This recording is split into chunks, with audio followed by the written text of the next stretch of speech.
All right, what's gooder, everyone? Starting out with something a little bit different this time. The reason why I'm making this video is because I was actually looking for a video like this where someone was explaining how to do something like this transmission build. There's a lot of videos like kind of explaining how they work and little bits and pieces of how the transmissions like kind of operate and what moving parts are there, but there's not really anyone that shows you like a full teardown and then assembly of a G-Force dog box. So might want to grab something to eat, grab a snack or something. It's kind of a long video, or just fast forward through little bits if you're just looking for one area. It's pretty much in order, but there might be little bits where it's like out of order, so don't judge me. All right, today we're going to show you guys how to disassemble and reassemble one of these G-Force GSR dog boxes. Okay, so I already got some of this removed just because I've been in and out of this gearbox already.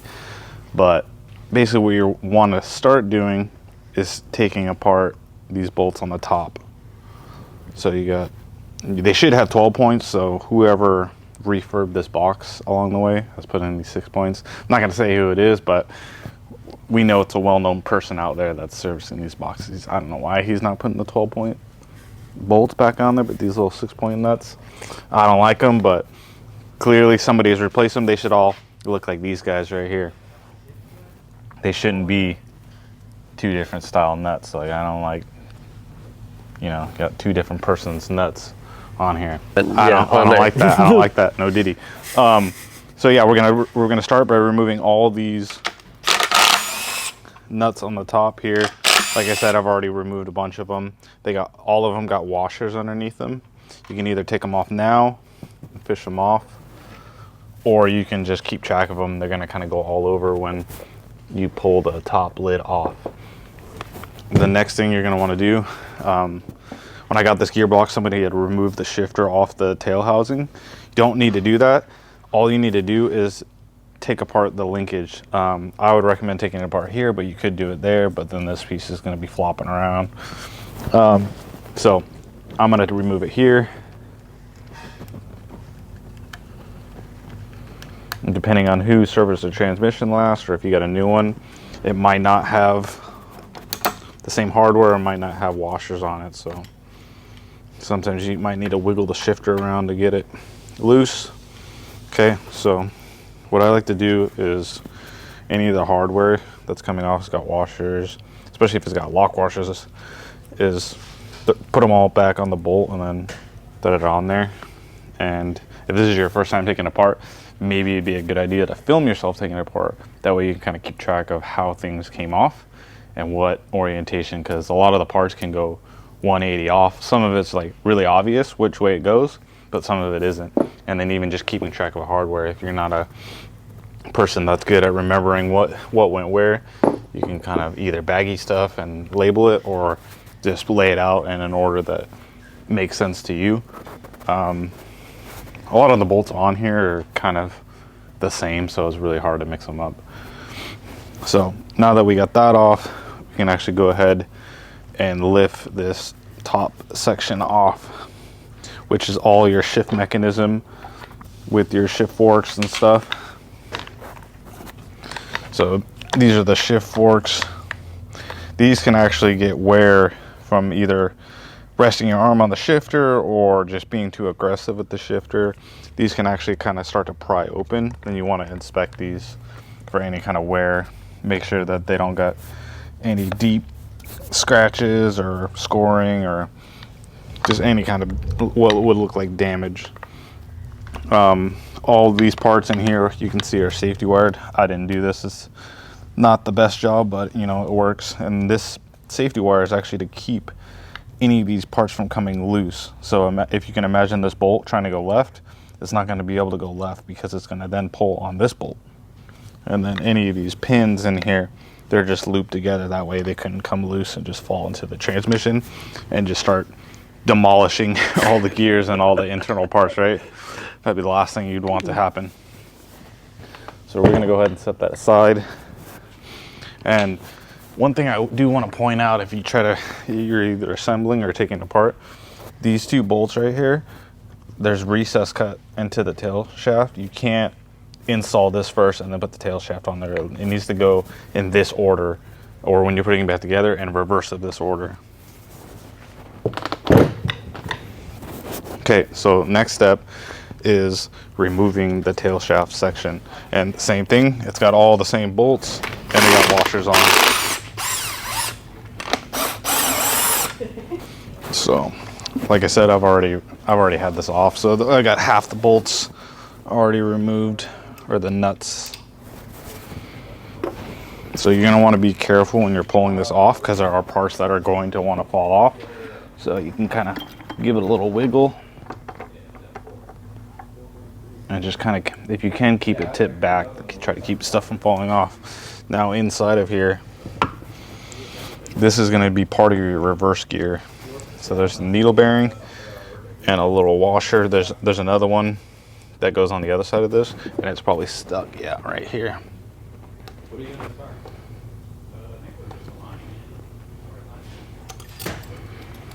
So like I said before, if you can try to either stack them in the order that came out or just group them together. So when I take off this other part of the reverse gear, there's going to be two parts. There's going to be a needle bearing inside, and then the gear itself.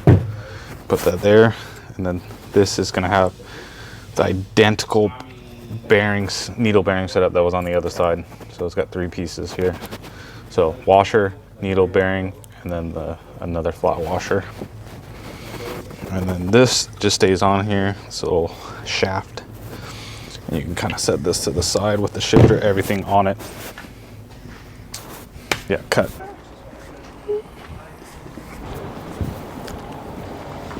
Oh yeah, this is sick.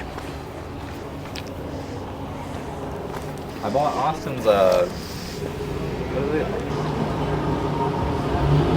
What wheels are those?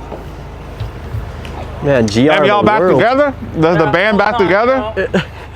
That's just sick. You get this recently? Yeah. GR. Yeah, like GR. You got the right color. Oh, okay. 2 hours later. All right, next step. This guy right here, this is part of your reverse mechanism. This is the reverse shift fork. You can see it goes in and out. And basically this gear that was sitting on the tail shaft here will sit about here. So when you engage reverse, it'll go like that and basically engage this gear, which is then reverses the direction of the gearbox, so you can actually back up. Now, what you need to do to be able to take all this off, you either have to pull this shift fork off here and slide it off, or I see a lot of people do this, and this is actually how I've done it in the past just because that's how I was taught. But I kind of like taking the fork off because it's a little bit easier to keep track of the parts. But basically, if you take this Allen key off, swing around here, there's a spring under there, and there's a little ball that sits into this. So when you're clicking it into gear, you can actually hear it. And that's the spring pushing on the ball into the pocket like that. And then it's got two of those pockets that it's either disengaged or engaged. And this little valley right here is kind of like the shift selector of the shift mechanism over here. It'll sit in this valley. So I'm gonna go ahead and take this 12 point off. I'm gonna switch sides with you.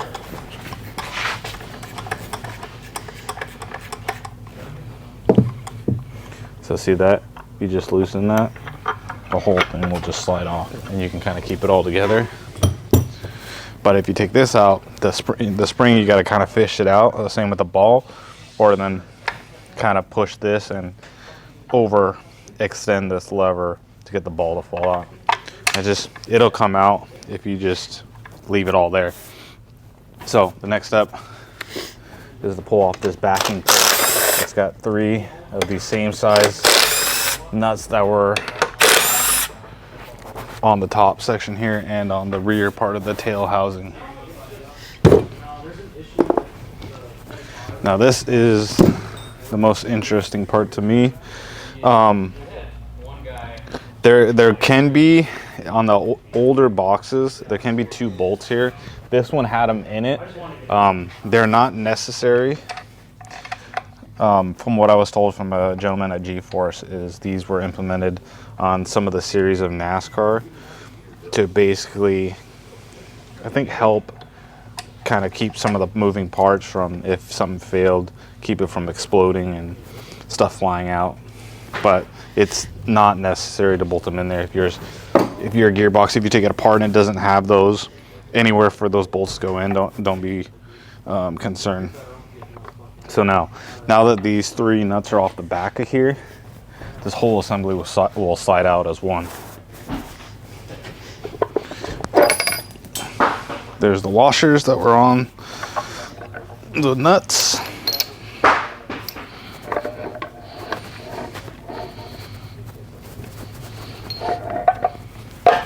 There we go. Now there's sometimes the washers that are on the ends of these shafts, the drop gear washer will come off, or the input washer will come off. And like I said before, if you either want to film yourself doing this or just continue to remove things and lay them in the same direction, that way when you take them and put them back together, you can make sure you got it in the right order, because a lot of this stuff can be flipped either way and it doesn't work. They have to be the same exact way you took them out. All right, so I put those washers back on just so we can start fresh with everything together.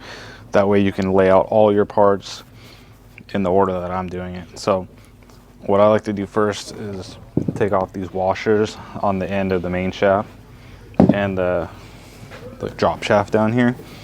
And then the next step is remove. This is going to be real quick: 4th gear, 3rd gear, 2nd gear, 1st gear, in that order. So starting from the input, 4th, 3rd, 2nd, 1st. And if you look at this gear, this right off the rip, you can see that this is obviously offset, so it's only going to go on there one way. You should put this on here backwards.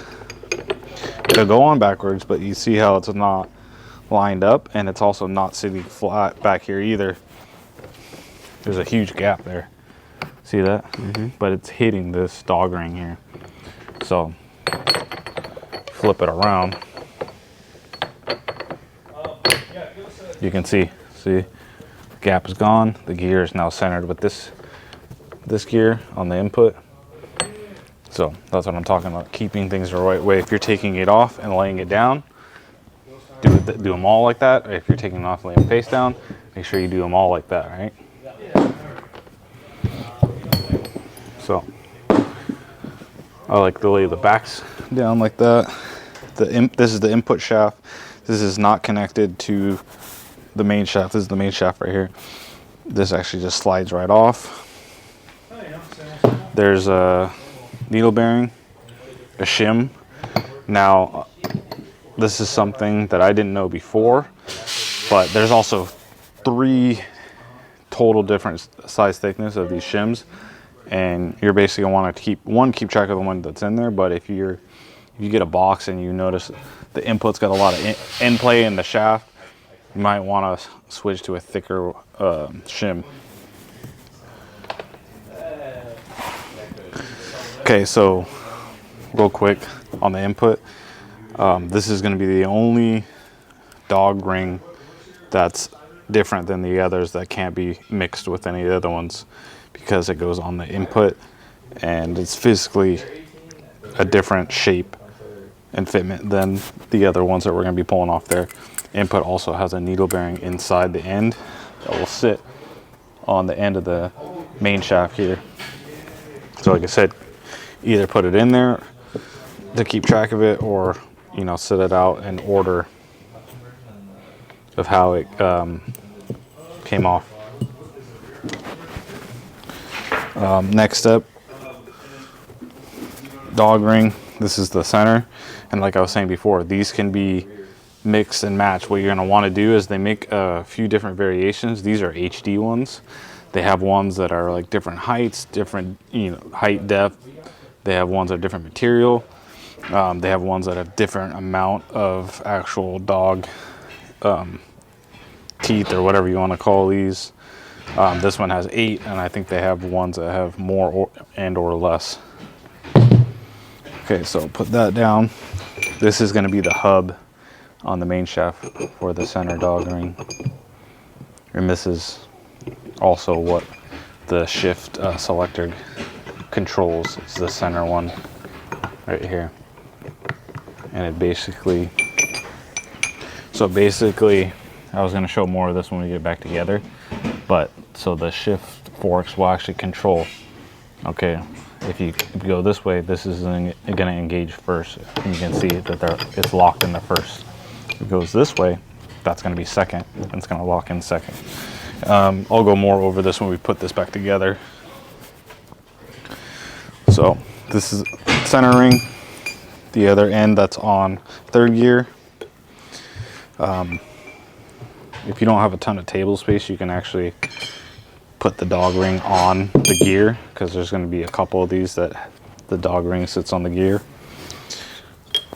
This is a little spacer. This piece, I'm pretty sure is just symmetrical, so it's not a big deal if you mix that one up. But here's another gear that looks like it's the same, but it's got a little bit of offset to it. So you want to make sure you put that back on there the same way. These little collars got a little step to them, and those actually sit inside the bearing, so they can only go on one way, and you'll figure out why if you try to put them in backwards, because all your gear sets are no longer going to sit on there. Okay, so the next step is to take what is called the handcuff off. This is basically what keeps the two shafts from trying to like under load, trying to walk away from each other and pry them apart. So this is a lot of strength here in these two bearings. Like I was saying, some of your guys' handcuffs might not have these mounting tabs on them because they're not necessary, but if you have them, it's definitely not going to hurt to like throw the bolts in there. But if you do put the bolts in there, make sure that you safety wire them. And the safety wire, see, it's got the holes in there, and we'll go over that later when we put the box back together. And this also, you can see there's an angle cut into it. It's only going to go in here one way. So when you're putting it back together, make sure, see, it doesn't go that way. So you want to keep track of the order. And then here on the other side of that lower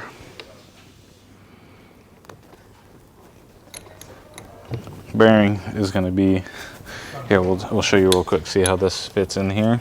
These go on the bottom bearing on the handcuff. One will go on each side. So to remember, just put that there. This is right here. This is the second gear. Again, see how it's got a step on this side? This side doesn't have a step. So you want to make sure you're keeping track of which side came off of which.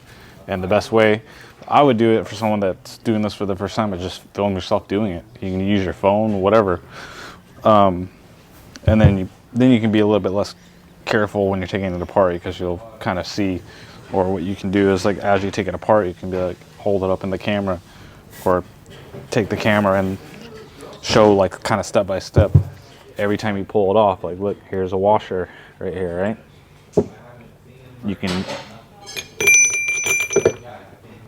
can record yourself taking the washers out. Now see, there's a needle bearing in here. There should be another one, but guess what? It got stuck over here. These needle bearings, you can either set them next to it or just put them inside. I think it's safe to say you can get mixed up real quick. Yeah, you can get mixed up. It's like a lot of stuff only goes one way, so you might get it on there all the way and get to the last gear and be like, oh shit, I don't have any more space. What happened?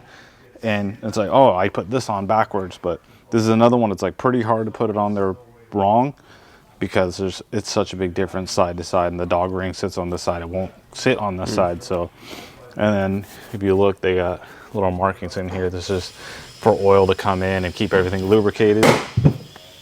And then we got another set of dog rings, and how I was explaining this, so see how this dog ring on the end, it's pretty flat, but the one on the end of the input here on fourth has a beveled space around there, so it's not going to work.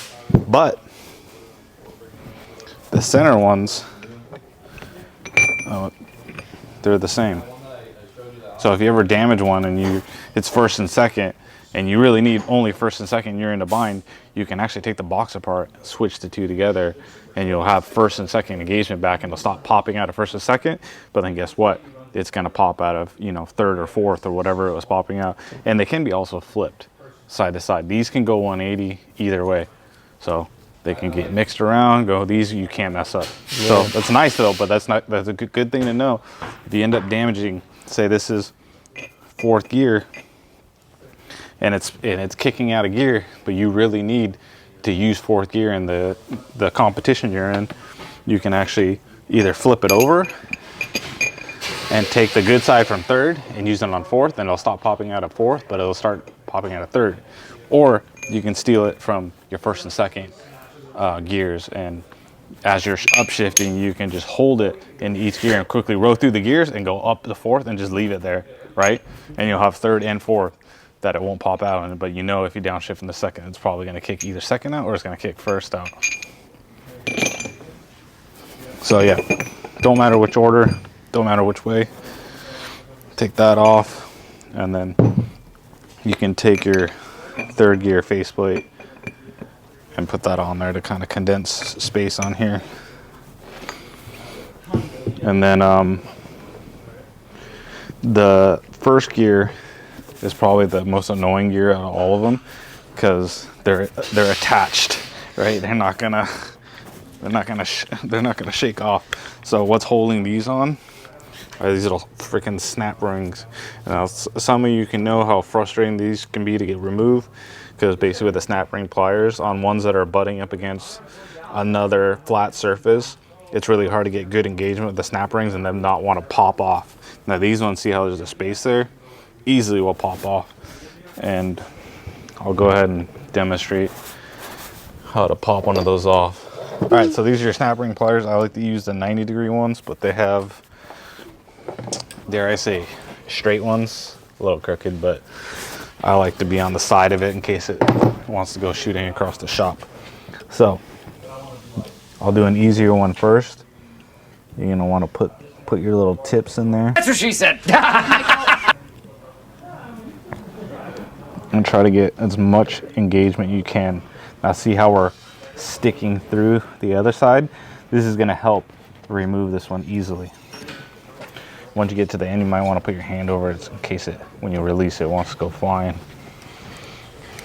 Shatters the lens. Don't quote me on this, but I'm pretty sure all three of these snap rings, so 1, 2, 3, I'm pretty sure they're all the same size. So to avoid finding out the hard way that they're not, just keep track. Yeah, so not only is this on the bearing, so it's wanting to move, but this one's also against something flat. So let's see how lucky I am to get this off.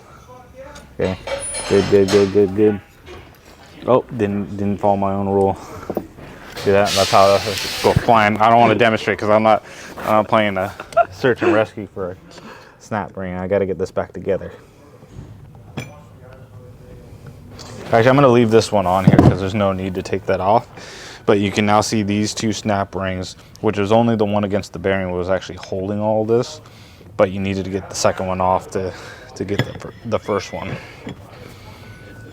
So now when you take this off, you're going to want to pay real good attention, because it seems like, oh, you got a washer there. That's easy. This washer against that. Well, no, look over here. There's another washer stuck to this bearing. And that one needs to be against the bearing, because why? Because it's smaller than this one. You don't want to put this one first. I'll show you real quick.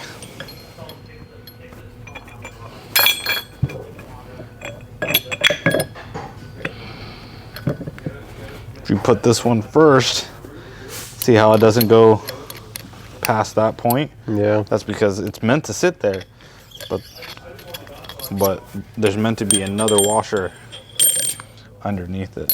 At the base of it, yeah. Yeah, so the bigger washer will go on to the larger part of the main shaft, and then the small one, and then you slide it back onto the bearing. So let's just go ahead and pull it off for the sake of the video.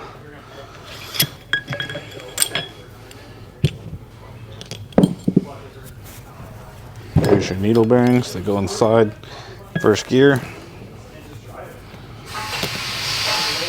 And depending on what you're doing, we'll kind of tell how far you need to go with the disassembly. Most of the time, I got some bad ones here. It'll just be dog rings that you're replacing, or I guess gear sets, depending on how rough you are on some of the gears. But these are actually Andrew's gears. They're kind of I don't know if they're DLC treated or what they are, or just hardened. But if you compare these to like a stock G-Force gear, they're a lot shinier and they're actually thinner than the G-Force ones. But they're known to be the same strength, but thinner and lighter. But if you can zoom into these are like slightly damaged dog rings. So to the untrained eye, you might think like, oh, that's not bad. But how these engage are on a dovetail. And when you click it into gear, all that's holding it in gear is that angle. So if you're damaging these corners or misshifting or, you know, pussy shifting these transmissions, they can spit it out of gear, and then that's usually what does the damage. They're not wearing from each engagement over time. They're wearing from being either too slow or being too light on the shifter, and it halfway engaging and then spitting it back out. And that's usually what rounds off the dog ring. But you can see like the difference and just visually how these gears look. This is the HD gear, and I believe this is just a standard G-Force gear. So these can be purchased through G-Force as well, but you need to buy them in sets, because I don't think that you can mix and match these. Don't quote me on that, because it seems like these ones would work together, but don't quote me on that. Ask G-Force, I don't know. I like to buy stuff in pairs, and I like my stuff matching, so I'm not going to find out the hard way. But I suppose if you were in a pinch and you had these laying around, maybe they would work. But like I said before, these are only damaged on one side, so if you could flip these in a way that they would work for your situation, see, like this way, it would work. But if it was on this side, it might not work. Just depends what the damage is. Okay, now that we have everything apart, some of the other things you could do while everything is apart is inspect all your bearings, give them a little spin, make sure that they're not rough. This one's had all this stuff clean, so they're kind of dry. I'm going to be shipping this gearbox out, so I don't want a bunch of gear oil here. Normally I would recommend once you get to the step of putting everything back together and you got the tail shaft on, I would recommend dumping some gear oil in and making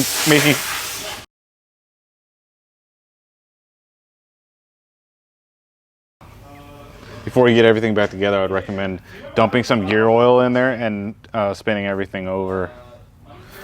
That way you get a better idea of how smoothly everything's going to spin over and make sure nothing's binding. All right, now that we got everything apart, we can go ahead and start with the reassembly. This box didn't really have any crazy damage. The one thing I did replace is this 4th gear dog ring on the end of the input. As you can see, this one's, it's got some grooves in it, and the dog rings were pretty damaged and rounded off on there. So since I'm going to be getting rid of this gearbox and selling it, I'm not going to set somebody up with a box that either is not going to work or could possibly prematurely wear quicker. So I want to start them out with all brand new stuff. That's how I'd want someone to sell me something. All these gear sets, all these dog rings are all brand new. None of them are rounded. So he'll be starting out with a super fresh dog box. So first step is basically where we left off, disassembling it with the main shaft.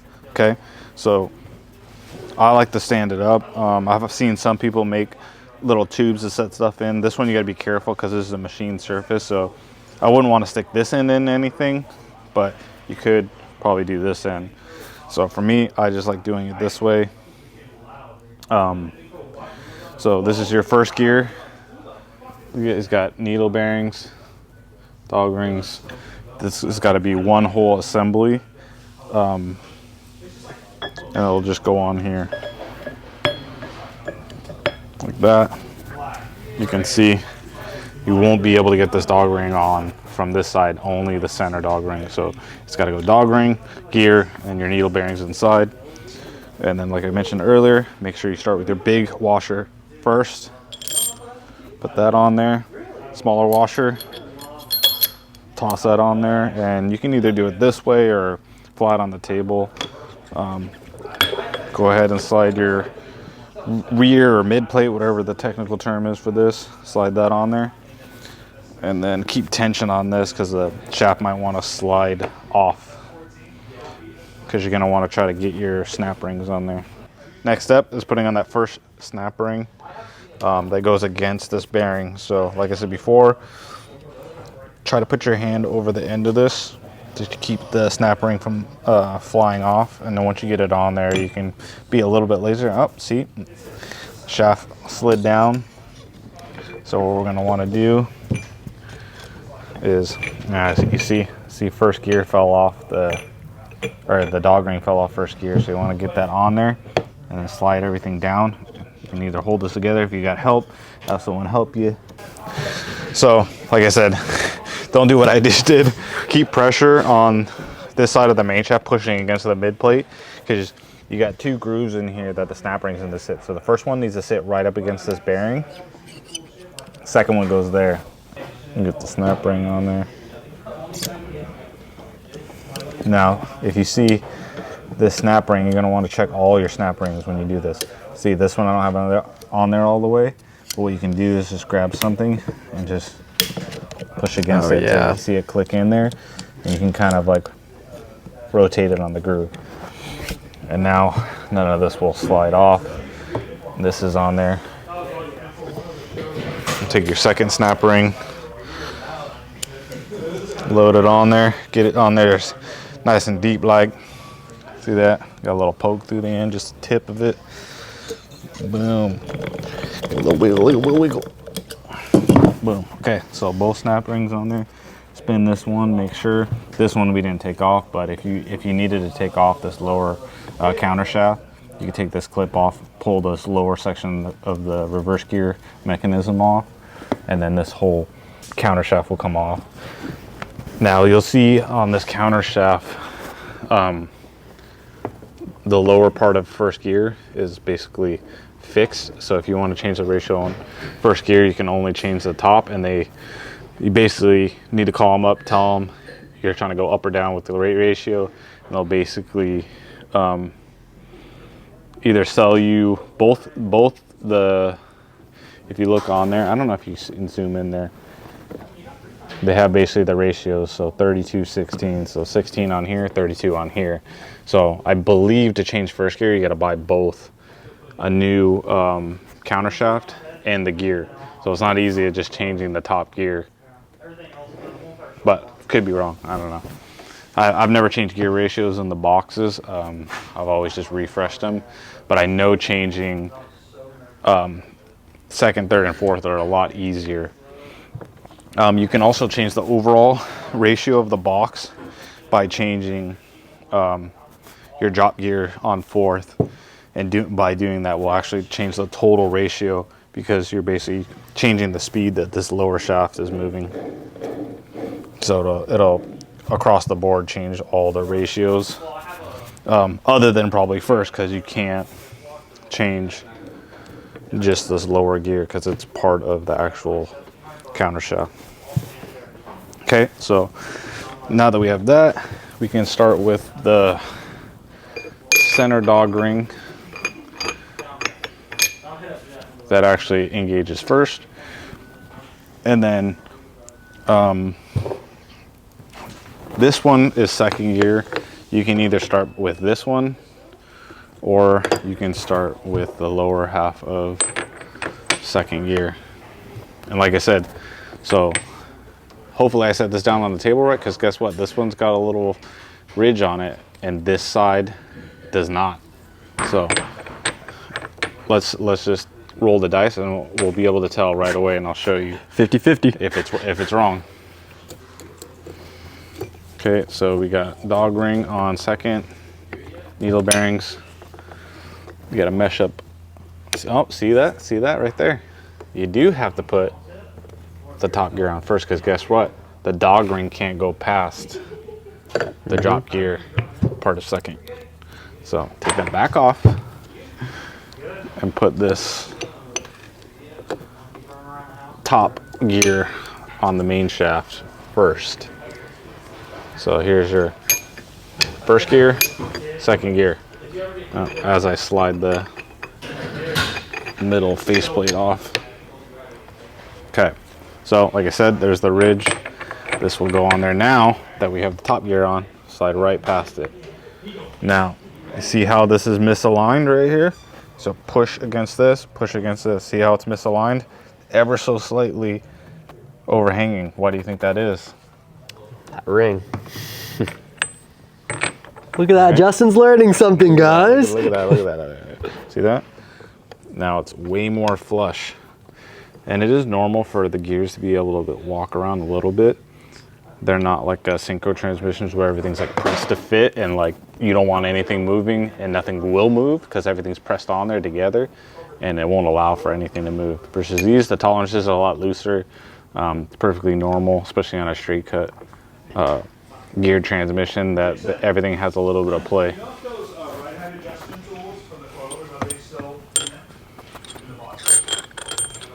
So next step is going to be the handcuff. So on each side of the handcuff, on both top and bottom, there's going to be a washer. The top ones have just a normal style flat washer. They got beveled on all corners. So you put one on the top, and then on the bottom, it's got these countersunk ones that actually sit in the bearing, like I was saying before. So this side sits in the bearing, so you want to make sure that's facing out. So put that on there. Actually, let's put it on there backwards just to kind of show you what happens. So if you put that on there backwards, go to put your handcuff on. And like I said, make sure you're putting this on right, so this goes inside the box this direction. This only works if it goes like that. So it needs to go on there in that order. But see that? If you got that washer on there, see how that walks around? Flip this around. Just flipping this one washer around, doing nothing else. Put this back on here in the right direction, right? Look over there, make sure you're doing this right. Boom, it's locked on there, no longer wiggles around because it's sitting inside of the bearing, okay? So next step is the other side of it. Same thing, this lower step needs to sit in the handcuff.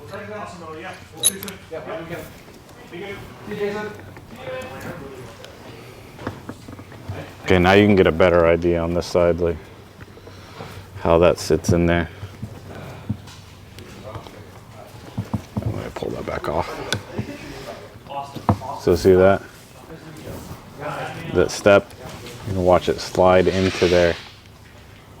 And now it's all centered. Okay, back to the top one. Another flat washer, beveled all four corners. Doesn't matter which way, just needs to go on the top, on the main shaft. So this one, it's gonna be the same problem. See how the dog ring's on there? Yep. This one's gonna be the opposite order though, right? Because if I put this on there, I won't be able to put the lower gear. So this one, we are gonna start with the lower gear.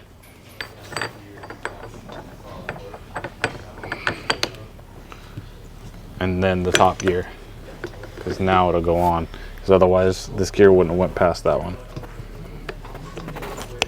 Now we get our little eagle eye on there, make sure everything's lined up, because this is another one. Look, let's take this back off, flip it around the other way, and see how it sits on there the other way. I think this one's pretty symmetrical, so it might not be a good example.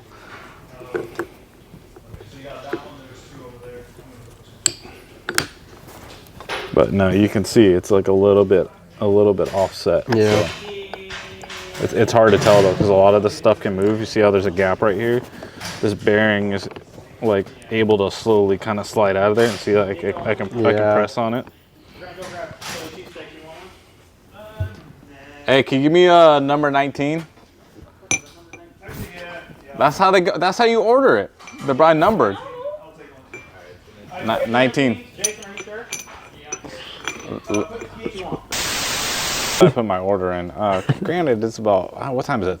5 in the afternoon. I haven't ate anything but some donuts over there on the table. So some Hostess donuts. Don't be alarmed. That's normal for me. I'm not starving or nothing. I'm just poor.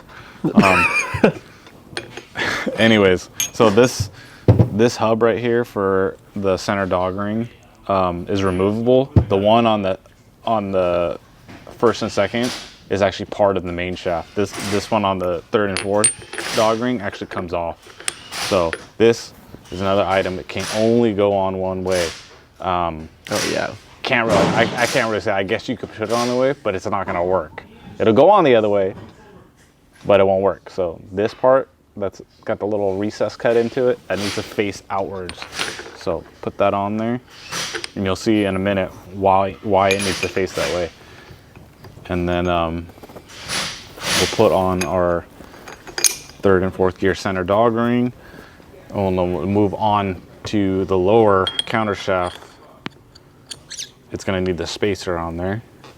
And then we'll bring fourth gear over here, but we're not gonna put that on yet.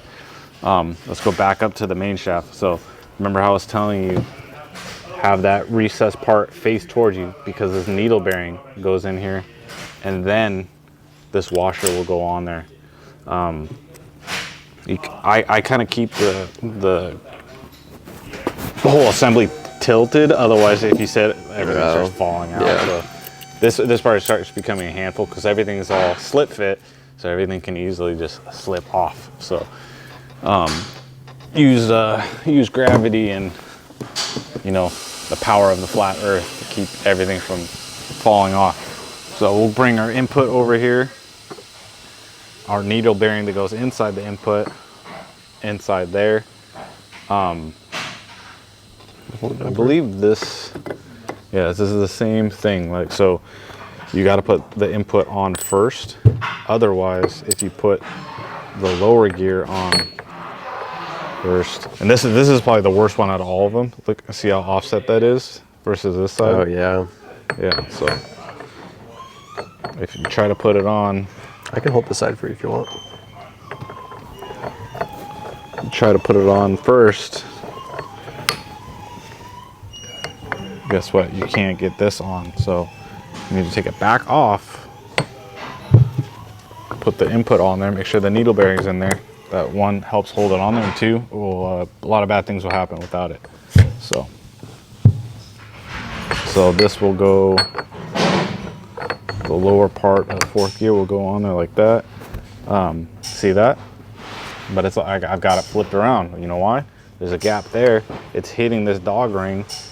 It's protruding out past the end of the shaft here, and it doesn't fit right. So flip it around. See that? Like a glove. Now it's sitting flush against the spacer. It's not touching the dog ring, and it's aligned with the top part of fourth gear. Well, now you can set it down too. Oh, also, let's take this back off and quickly go over the input shaft. Yeah. So the input shaft, if you needed to change this dog ring, it's got a snap ring on the end of it, and you can pull it off, put on the new one, put the snap ring back on, and then you're good to go on that one. That one's a little bit more involved, just like the ones on first gear here, but it's not too bad. All of this is relatively easy. If you can do brakes on a car, you could do this. The best way I learned is just taking things apart. Now that we have the ability to film stuff, when I was a kid, we didn't have handheld phones with cameras. I'm old, so you gotta go off memory here, right? So our memory is pretty good, but it ain't perfect. So being able to record yourself is a real nice thing. See, put it on there backwards again. See, I keep doing that. Keep doing that. See. Luckily, I'm smart enough to figure out, like, that's not right. Otherwise, you try to send it, put it together, it's not going to be good. Okay, so we're almost done. We got all this on there. We got the handcuff on there right, so to go inside the box. Okay, next step is these washers on the end of it. Now, what I will discuss real quick, because I learned this recently, I've always started with boxes that were together working, taking them apart. after a few phone calls back and forth with G-Force North and South, I figured out that if you got G-Force gears in your box, they'll be wider. So a lot of the things that are affected are, number one, these main shaft and the counter shaft and little washers. See how this one's got a deep recess in it? This one doesn't, but they go exactly in the same spot. But imagine trying to use the washer for the G-Force gear. Say how there's a huge gap there. Now when the gearbox is rotating and at high speed and moving, this gear is going to be able to walk around, and there's nothing stopping it from going left or right. It can't go this way anymore, but it's got a bunch of space here to walk that way. And the last thing you want to be doing is putting down 1,000 horsepower and your gears start walking up side to side, and you start getting less engagement, right? So your gear starts walking off like that, and you got, this is a little bit dramatized, but imagine your gear. This is going to be half the strength, right? Because it's only half the engagement. So you don't want the gears walking around. Remember, if you don't know what gears you have, this should be a dead giveaway. If you got this flat style washer, you probably got G-Force gears on there. If you got this style washer on there with the G-Force gears, it's not going to be good, because it's going to cause your gearbox to bind, because you'll have a wider gear here, and this recess will be adding. Look how much thickness. Look at that thickness. Yeah. This washer is way thicker. It's because it's for Andrew's gears. Andrew's gears are thinner, but equally as strong, because they got some kind of heat treatment and whatever else, I don't know. But anyways, make sure you have the right washers. They both look the same, top and bottom. Same with the G-Force ones. So the lower washer on the drop gear and the input, bigger one goes on the top. The bevel facing towards the gears. Same with the lower one. And that's it. All this, like I said, all this is loose fit, so nothing's press fit. Everything will slide off just as easily as it slid on, so keep that in mind when we're going to set the gear set back into the box. I've seen some people make little pedestals, clamp them to the table, and they're facing up, and then you can kind of set it like this, and then you can set the case on top of it. If you got somebody to help you, you can basically have someone down here, you know, gripping the shaft. Doesn't really matter who it is. Pause. Someone with shaft experience, you know, it might be a better idea to have them. You want to hold just the base, not the tip, all right? Because you're gonna be putting the case over there. You know what I'm saying? But since I got this on the engine stand, we're gonna load it this way. Okay. Now remember, all this stuff can slide off, so kind of keep the ends of it tipping. Okay, so we got the input shaft started through the top bearing here, and we're just gonna slowly walk it in. See that? This bearing fell off, so you can pull it back, get your hand in there, slip it back on there. See, look, it won't go in. What's going on? Well, look over here, the reverse shaft. This is one downside of not removing the spring and the set screw and pulling this shaft out, because it's going to get bound up on here.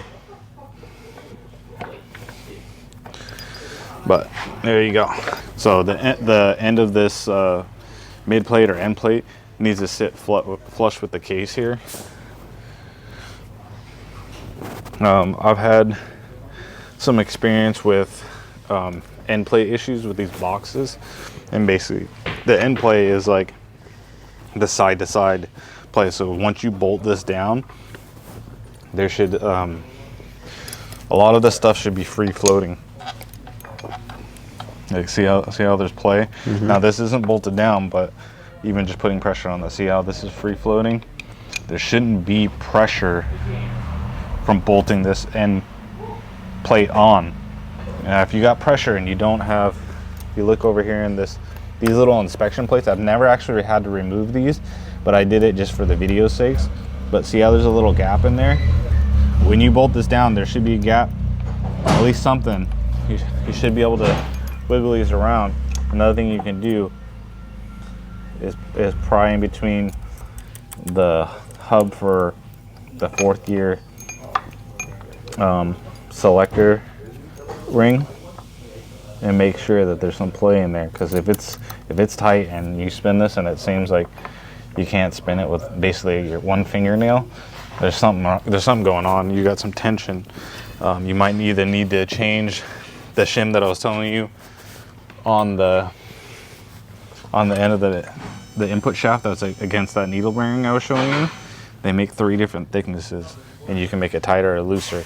Next step, we got 3 studs in the end of the case here. Each one, just like every other stud on this box, will have 1 washer per stud. You put them on there first. I always hand thread the nuts. If you need the torque specs, I believe all the torque specs for all the hardware and stuff on one of these boxes is going to be on the G-Force website. They also have exploded diagrams for you to kind of reference, and either if you're looking for parts or if you're just trying to look at it to figure out the order of everything, which you wouldn't really need unless you had a gearbox that was completely disassembled and that's how you received it. But if you're starting with the box that's already together and you're just servicing it or inspecting it, you probably don't need it, because like I said, all you got to do is record yourself taking it apart and then repeat the same process in reverse order to put it back together. So I'm just gonna lightly, don't 10 ugga on there. I'm just feathering. You see my finger there? I'm not full throttling these on there.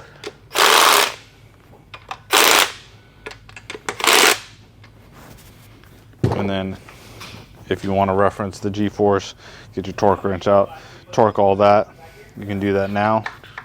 I'm just doing this for video purposes, so we're gonna go ahead and just skip that part. That way we can just quickly get through this. Okay, next step is taking the big gear of the reverse with your little, I don't know what this is, not a set screw, but your little jam bolt that basically locks onto the reverse shaft. And this is splined onto the main shaft, so you can line it up, slide it on there, get to the point where the reverse fork is touching the shaft, and then you're going to want to wiggle it on there. There's an indentation where this bolt needs to go. Now the best way to probably do it is just to go ahead and take this all the way out. I left it in there when I disassembled it just so I didn't lose the bolt, but you can, when you're disassembling, just remove it, set it on the table, keep track of it. It's the only bolt this size, so it's kind of hard to forget how it goes. But basically you want to line the hole up with that indentation right there, like that. I like to put a little Loctite. Probably don't need to put any on there because this one needs to be safety wired. If you look, there's a little hole right there, and that's where you feed the safety wire through. And like all the other important hardware on this box, you're going to want to safety wire all that, because if it comes loose, it falls and starts going around in the gears, it's not going to be good. It's going to be real bad. And not only is it going to cause damage, but you're going to lose reverse if this comes out, because you're not going to have any. It's either going to be stuck in reverse or it's not going to go into reverse. Bag up, Terry. Put in reverse, Terry. Put in reverse. Oh, Lord, Jesus. Oh, Lord. Oh, Jesus. So make sure, if you need to learn how to safety wire things, I'm sure there's other videos on the internet, or maybe on the end of this we'll safety wire something to get a little short. So we're gonna do a little safety wire lesson. So what you want to do, I'm using All-Star Performance safety wire. Of course, it's hitting the reverse fork, so you want to get the tip through there. Sometimes you need like a little needle nose, some of these tight sections, to help you pull this through. But basically what you want to do is give yourself some shellac.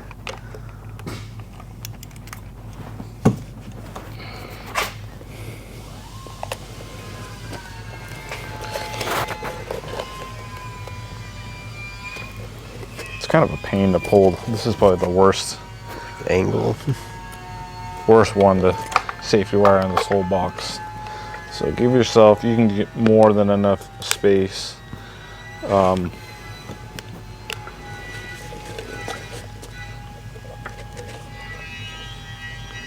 there you go. So there's probably a couple sections. I believe when I took this box apart, this was safety wired around the inside of the fork, which isn't a problem because this kind of travels with the gear. So if you, like, for say, wrapped it around underneath here or down here, the gear's not gonna like come in here. Yeah, and it'll fucking always hit the have that safety wire. distance. Yeah, so the distance is never gonna change. So Got you. you can kind of pick where you want to do it. I've seen in some other videos. I heard something. That's what happens when you pull the. So now we are gonna have to take this off. Yeah, Because I've yanked this too far. Yeah. Whatever. Do you want to finish the wiring first? Yeah, let's go ahead and safety wire this. So on some boxes, I've seen a spring here, and you could kind of like wrap the safety wire that way. I'm gonna actually wrap it around this. So I'm gonna give myself more than enough safety wire to do that by pulling more of this through. Okay, so I'm gonna clip the safety wire. I do it like evenly, like start with even ends. That way when you're grabbing the end, you basically pinch the two together, or if you don't want to overlap and deal with the wires not being both pinched by the pliers, you can put them side by side. Like this, and then grab them both independently. And then so when you pinch down with the safety pliers, you're gonna want to slide this down, and then it locks the pliers pinched. So see, Yeah. but see, when you do it that way, yeah. it kind of allows the two to come apart. Now if you have them on top of each other, you're pressing them against each other like that. So the whole point of safety wire is not only to keep the bolt from falling out, but from loosening too. So imagine this bolt trying to loosen. Which way is it going to pull? Lefty loosey, so it's going to go to the left. So if you wrap this around something that's going to keep it from doing that, for example, if you wrap it this way on this side of this fork, if it was going to go left, it would have to pull the safety wire that direction, right? But if you put it on this side and it loosened, it could loosen because Like a full thread, yeah. Because basically if it's on this side and it starts to loosen, it can actually go until it's basically pulling the safety wire taut. So I'm going to do it on this side. Of course it's moving all around because that ball fell out.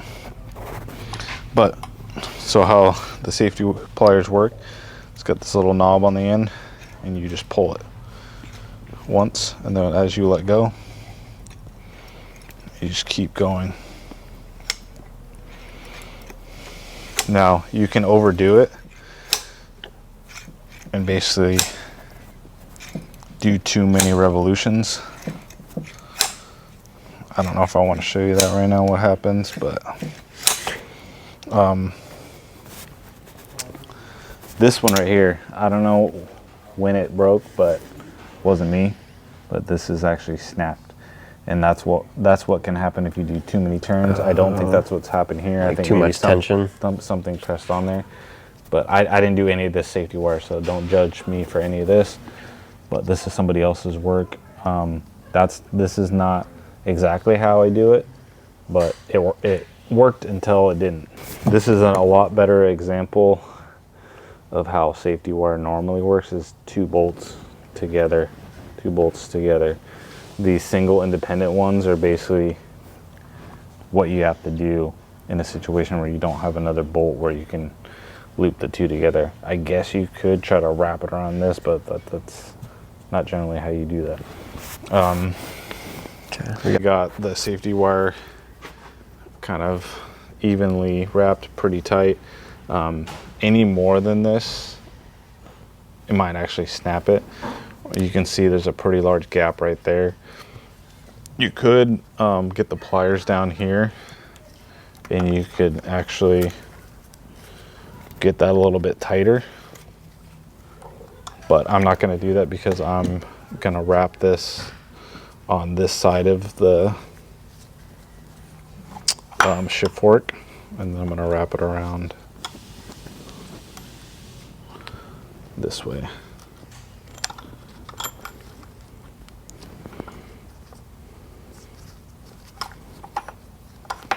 Then I'm actually going to go back in between these two. I'm sure someone's in the comments going to be like, that's not how you do it. Well, you're right. That's not how you do it. This is how I'm doing it. So if you don't like how I'm doing it, you can off. No, I'm just kidding. This is just how I'm doing it. Man, but the right way, but I guarantee it's going to work. So if you look on some of these other ones, some people have just wrapped one loop around. They got a hole drilled through that. I don't have a hole drilled through anything other than this bolt right here. So all I can do is wrap it around something else and do a little knot with the safety wire. Okay, so we got one part of the wire looped underneath after we went around the fork, one on there, and then we're gonna go ahead and spin this just a couple times.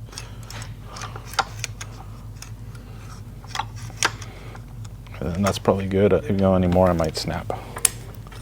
Then we're gonna go ahead and snip it with some dikes, as some would call it, or cutters, depending on if you want to get canceled or not. And then what you can do with this is clamp it back on there and go ahead and do some little pigtail loops, and I'm manually just turning it. And I usually do it just until it breaks, but you could just stop. And if it's not flush enough for you, you could grab some other pliers or cutters and just, but yeah, you just go till it breaks. Not pretty or anything, but it'll work. Okay, clip that. Go for it. Okay, remember earlier that ball dropped out of here when I pulled this basically shift mechanism out for reverse. So either two of those positions is fine. You just want to be able to see them through this hole.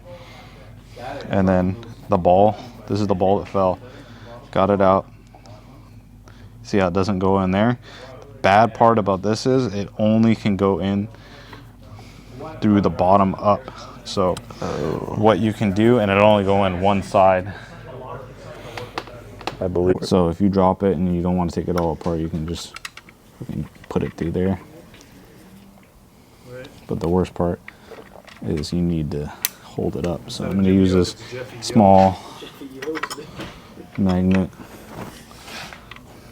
Put the lever in there.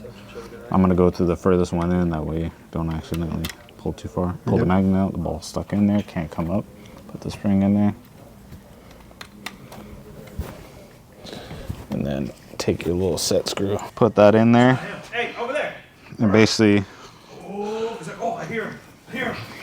tighten that basically until it's flush with the top is what you want to do. Hey man, we're filming over here. Cut that man. Okay, so that's in there. Okay. On the center handcuff, like I said, don't always have to have this, but I'm putting it in since the hardware's there.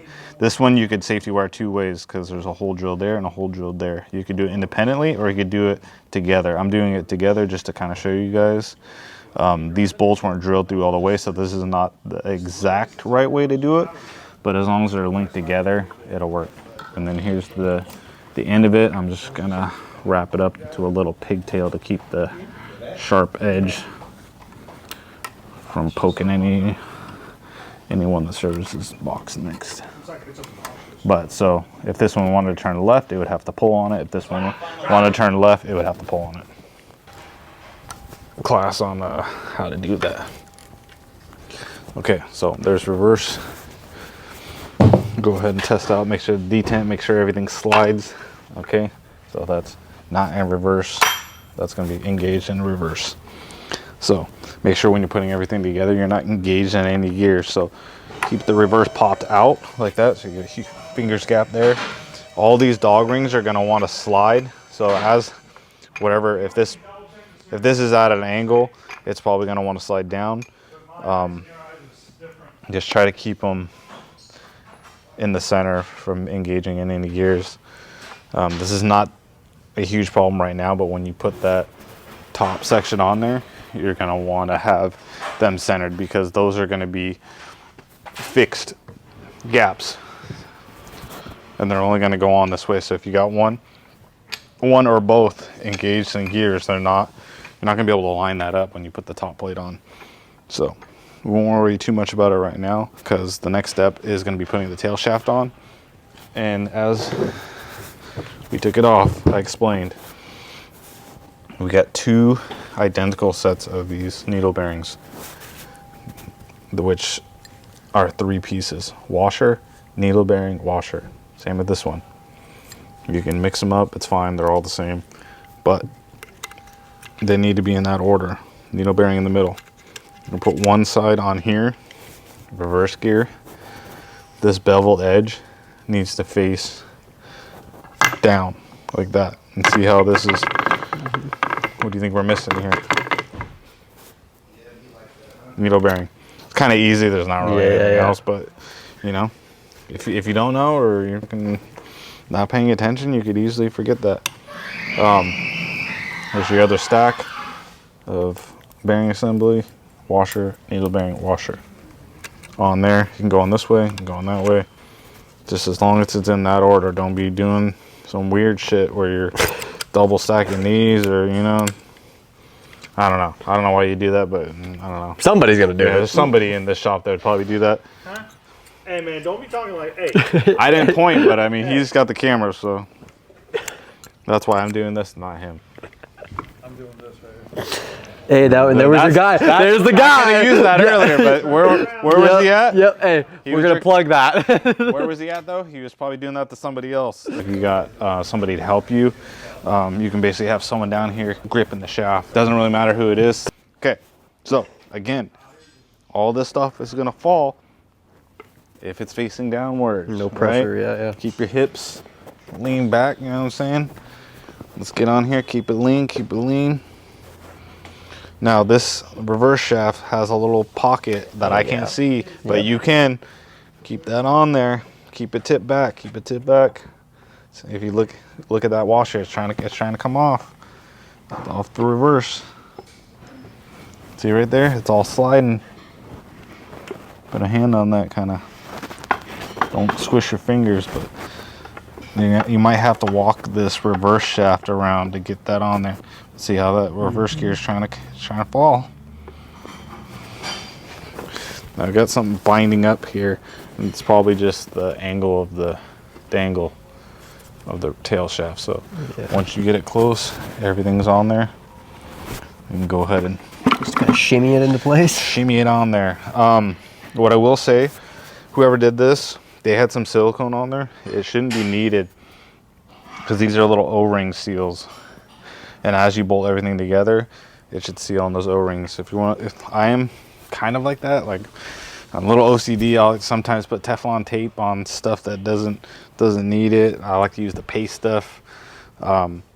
This could leak, I guess, if the O-ring was being reused and squished, but I got a brand new O-ring on this back section, so we should be good.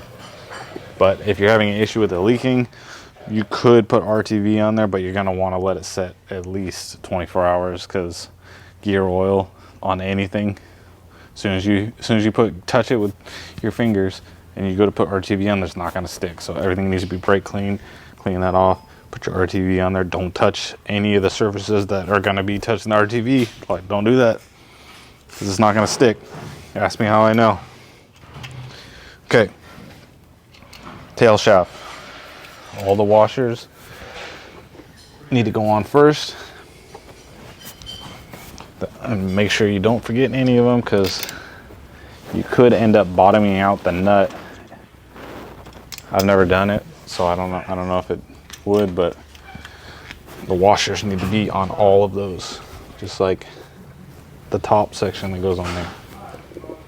The rear has 6 nuts and 6 washers.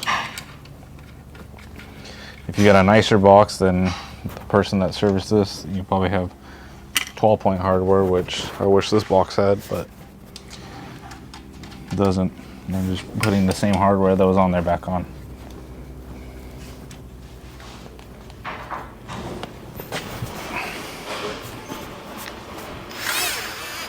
I like to start on the middle too, that way you can make sure. Make a little wobbly extension on there. Kind of walk them all on there loosely.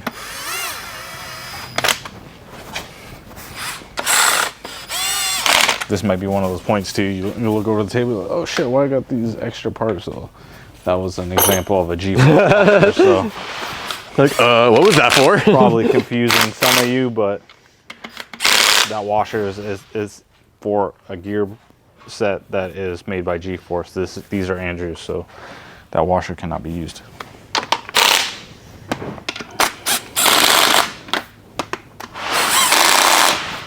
Okay, like I said, all these torque specs are on the G-Force website. If you want to get your torque wrench out, torque all these. But like I was saying before, all these can be torqued, and this needs to go on before the top plate, because those bolts will come down and sit in there. If you do that first, this cannot slide on there because it's not slotted all the way across. Boom. Anyways, shift plate. Now this can be tricky. Like I said, I got the inspection plates off. I've never removed these off another box before when servicing, but I did it just to kind of show things like when you bolt the case together, the little play that you can have in there, that's perfectly normal. You want that. You don't want a ton. You don't want 1/8 of an inch gap in there, but you know, you got 100 thou, 150 thou. I'm sure that's perfectly fine. But let's go ahead and move on to putting the shift plate. Remember, I was just saying, see how this one has fallen into 4th gear. 4th gear is engaged right now, right?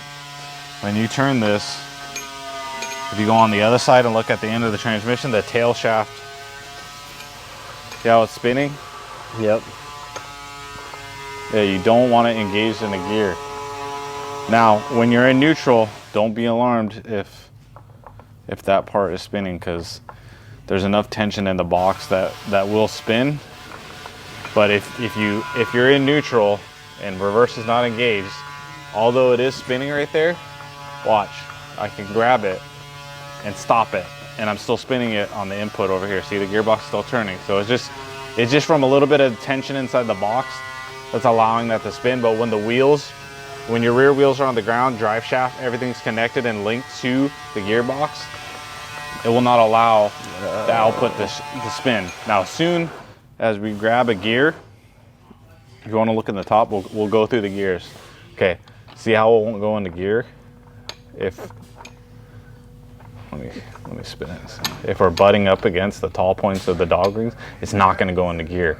That's why it's not good to dry shift these transmissions. Dry shifting is when the motor's not turning and you get your kid in there, you know, bandangling around with your shifter, thinking it's cool, like, oh yeah, look daddy, I'm shifting your car.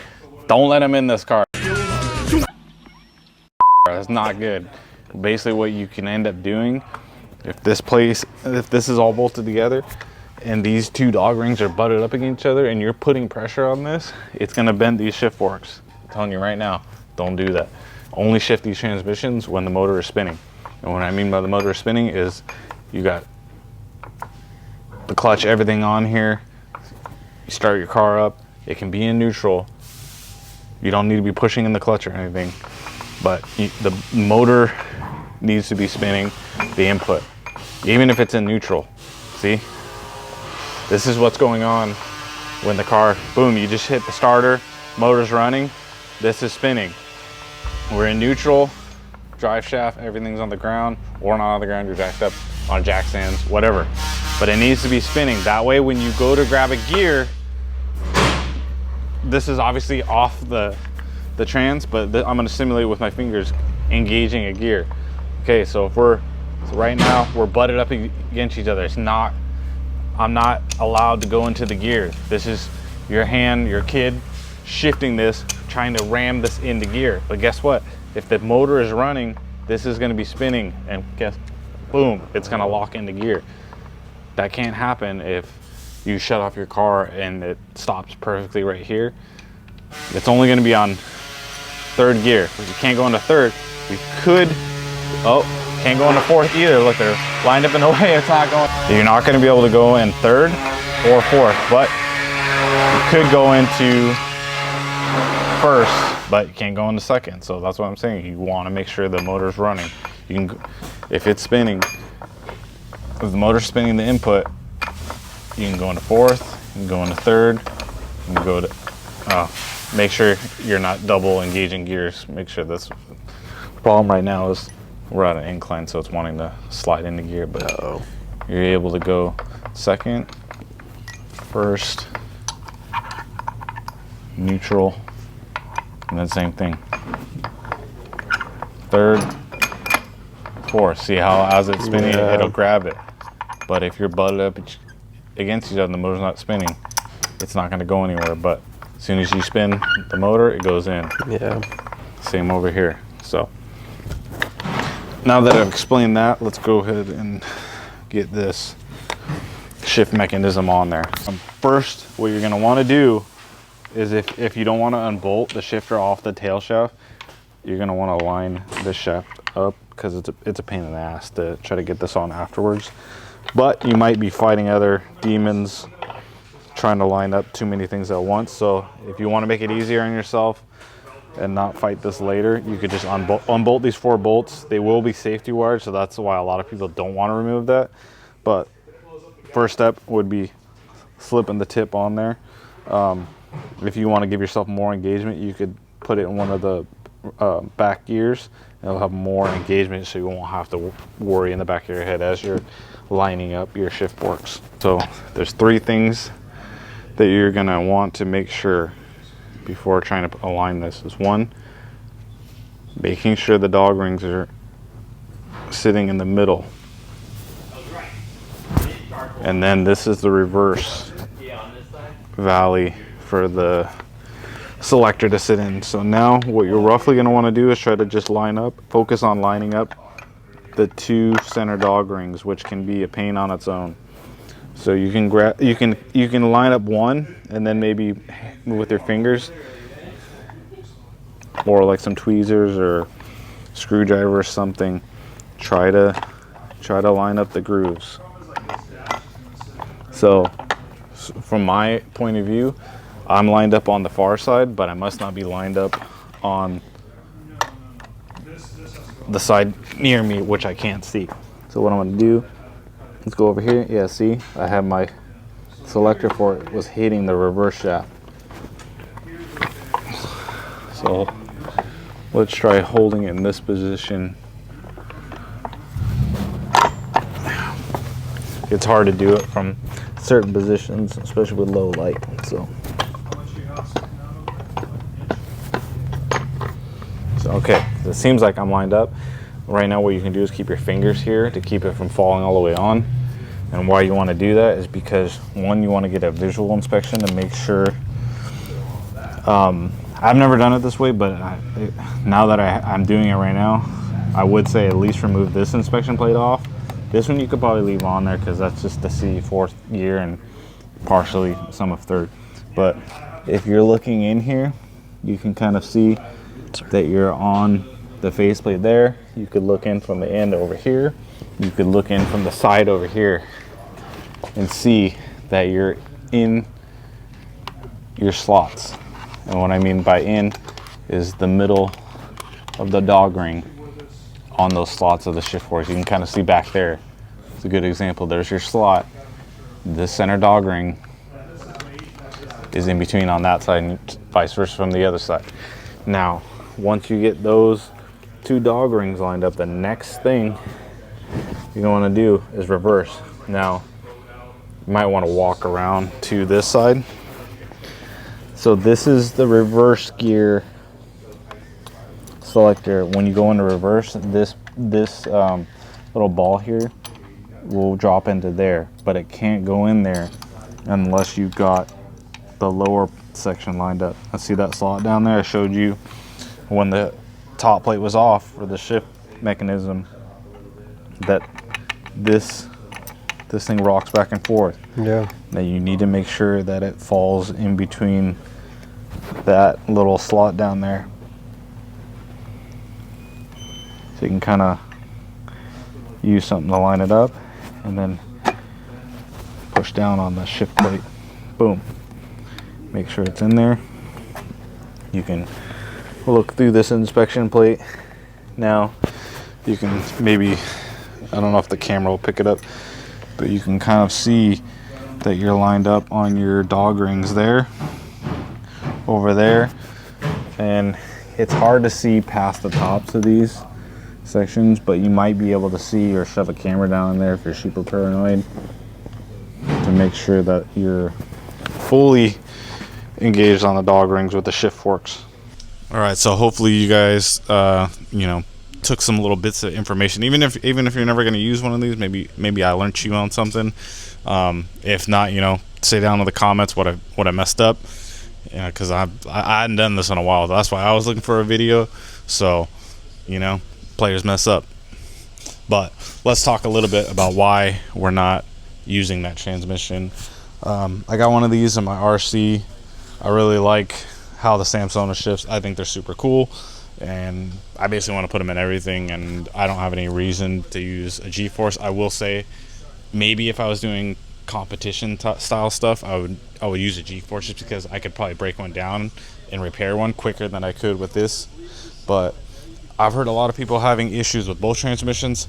I personally haven't had any issues or even been around. I haven't used mine for a long time, but Forrest has been. He got his first Samsonov in 2020, and he's still using the same one today. I've never opened it up. He's never opened it up. I don't even know what one looks like in person. I've seen videos, but there's been a lot of people that have had issues with Samsonov. But I also have been around Forrest when he was using the G-Forces, and a lot of people renting the cars. Him personally never really damaging any of his G-Forces, but a lot of other people borrowing cars, renting cars, damaging usually just the dog rings. So nothing big, but yeah, to me it's about how you drive them. Doesn't matter what transmission is, you could break anything, right? So that's just a little bit of why I'm using Samsonov instead of the G-Force I already had. But I've been sitting on that G-Force for a long time, so I wanted to kind of get out of it and free up the money that I had invested in it and just roll it over into something like this. And also, I think I'm going to be maybe getting another one, because my boy LZ's saying he's got two of them. He don't need anymore. He wants to actually go the other way and roll his money into the G-Forces. So I wish I would have known that beforehand, because maybe we could do a little trade. But, you know, we are trading just money. But yeah, make sure you like, comment, subscribe, do all that stuff, buy a sticker. Check out our next video, which I think is going to be the Orlando video. So be on the lookout.